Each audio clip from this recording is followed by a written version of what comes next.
Las cuestiones a José Luis Ábalos, que es ministro de Transporte, Movilidad y Agenda Urbana y secretario de Organización del Partido Socialista. Muy buenos días.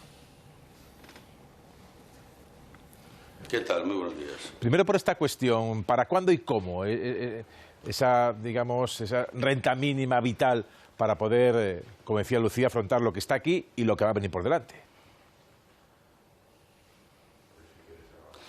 Bueno, se está terminando de ajustar algunos detalles de carácter técnico. Políticamente la decisión está muy asumida, pero faltan algunas cuestiones técnicas. Hay que armonizar con las comunidades autónomas porque en algunos casos esta renta existe con diferentes cuantías, diferentes modos de gestión, y hay que armonizar para conseguir una igualdad en todo el territorio español, y en esos detalles nos encontramos, pero la voluntad es aprobarla lo antes posible. Sobre la prórroga del estado de alarma, ya esta semana, este miércoles, ¿cuentan ya con los apoyos necesarios? Bueno, estamos hablando con las distintas fuerzas políticas, poniendo de manifiesto cuál es la situación actual. Es evidente que vamos a un estado de alarma distinto, porque es una situación ya, afortunadamente,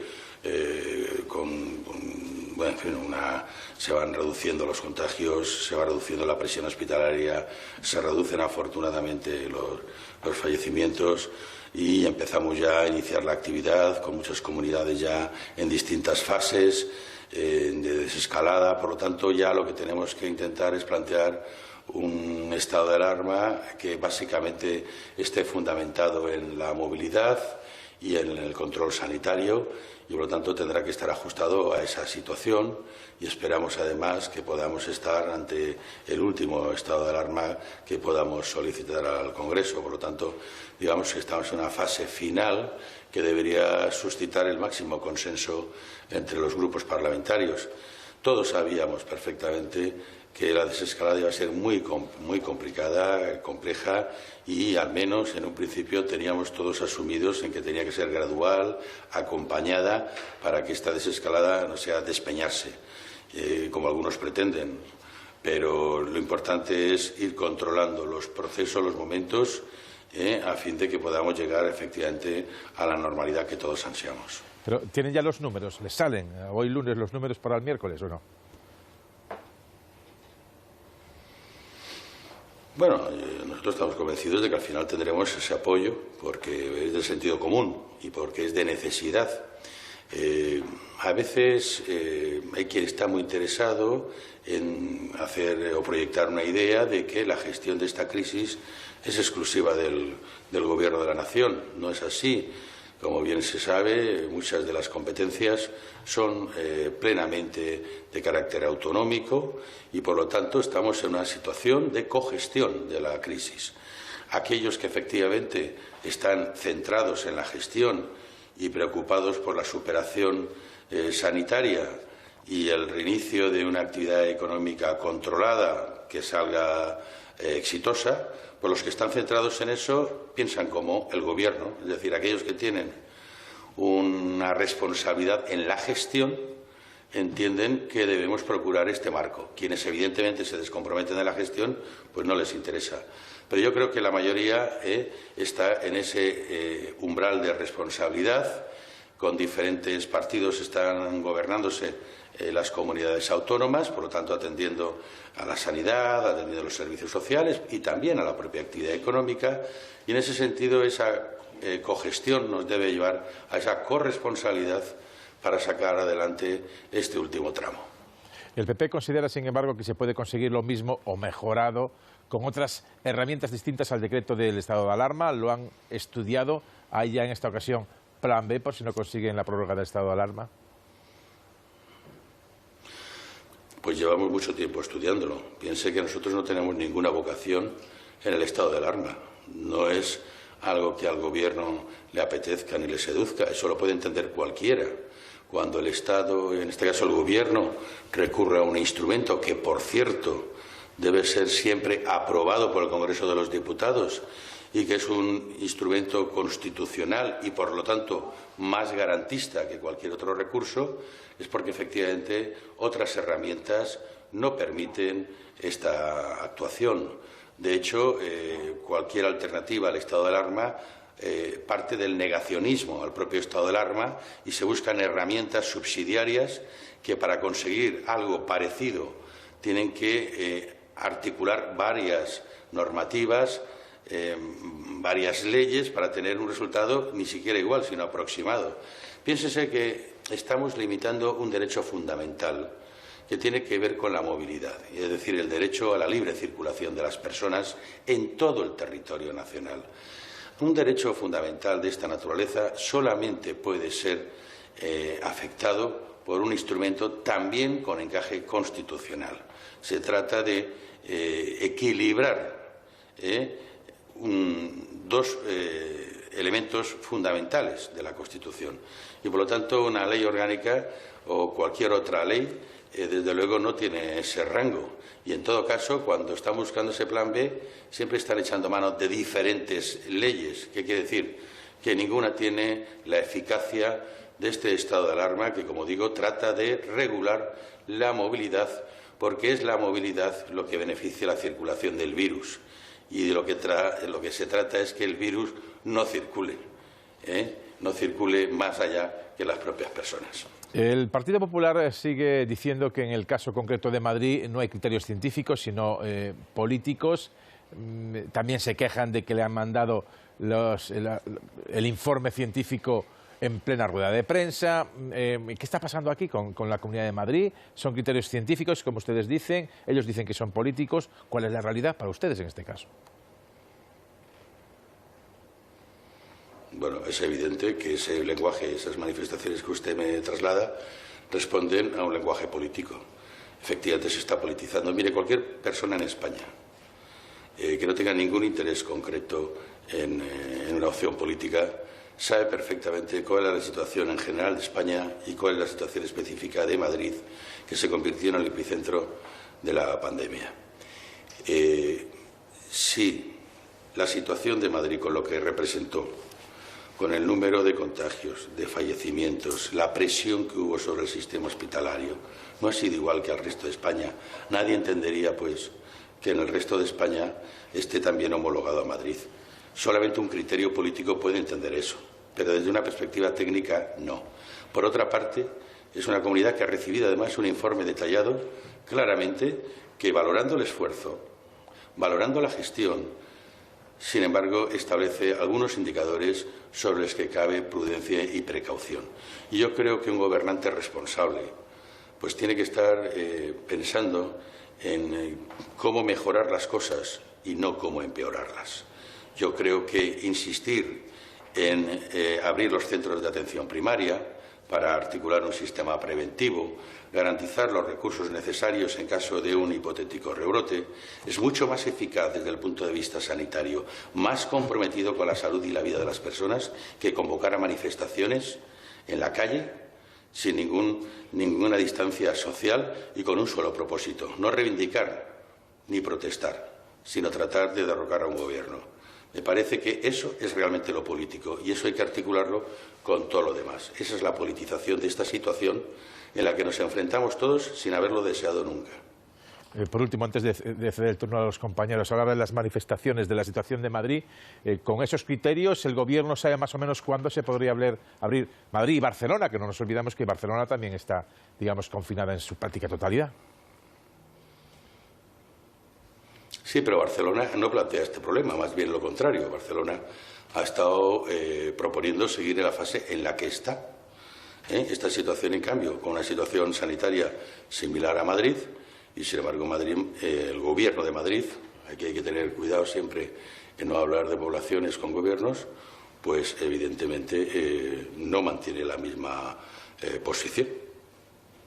Bueno, turno Luego, para las ahí preguntas. está la cuestión realmente si es técnica o es política. Empezamos el turno de preguntas. Nos quedan... ¿Cuánto tiempo? Pues mire, el interés es hacerlo lo antes posible, pero no de modo irresponsable. Turno de preguntas. Jesús Maraña. Buenos días, ministro. Hemos conocido en los últimos días denuncias e imágenes de vuelos de aviones que no respetaban distancia y que iban prácticamente al tope de su capacidad. Las compañías mantienen, o algunas de las compañías aludidas mantienen, que si no lo hacen así, si establecen un tope, un 50%, por ejemplo, de capacidad, no les compensa volar, es decir, irían a la ruina o a la quiebra. ¿Qué medidas o qué soluciones plantea el Ministerio para este problema? Bueno, nosotros cuando planteamos el estado de alarma en el modo aéreo planteamos una recomendación de liberar 1/3 aproximadamente. La verdad es que no hemos tenido ningún problema hasta que llegó el caso de un vuelo Canarias-Madrid, o Madrid-Canarias, perdón, y otro vuelo de otra compañía en Palma-Ibiza. Son los dos únicos casos que se nos han planteado de que tuviéramos un avión con mucha ocupación. Hablamos con las compañías para que esto lo evitaran, porque además, más allá de la norma, hay también una cuestión reputacional y también hay que ganar la confianza en el transporte de cara a la normalidad que todos deseamos. No se ha vuelto a repetir, la verdad, incidentes de esa consideración, y por nuestra parte hemos estado esperando a que la Comisión Europea articulara una normativa válida para todos los países de la Unión. Y esto se produjo el pasado miércoles, donde se han establecido, se han aprobado por parte de la Comisión Europea unas recomendaciones en las que no plantea restricción de ocupación de las plazas, sí el uso obligatorio de mascarillas, sí algunas recomendaciones, por ejemplo, no llevar equipaje de mano, en fin, algunas cuestiones y, sobre todo, bastantes más medidas de distancia en lo que son los aeropuertos.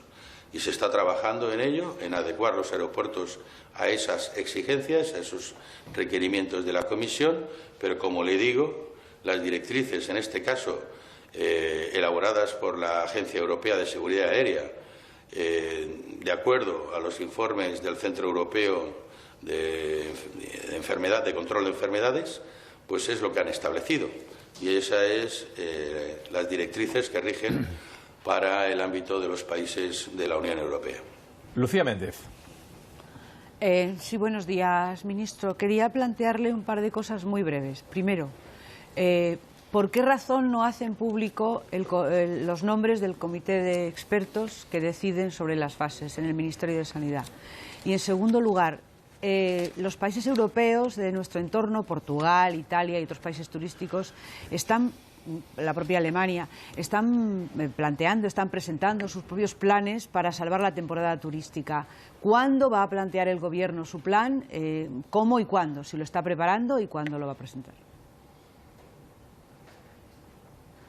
Bueno, en relación a la primera pregunta, los expertos son bien conocidos, aquellos que asesoran al Gobierno en las medidas que hay que adoptar, en los propios planes, aportan su punto de vista profesional, puede ser polémico, pero se hace en función de su criterio profesional. Estos son conocidos y parece ser que el foco se quiere plantear sobre los funcionarios, que son los que en definitiva trabajan a nivel técnico.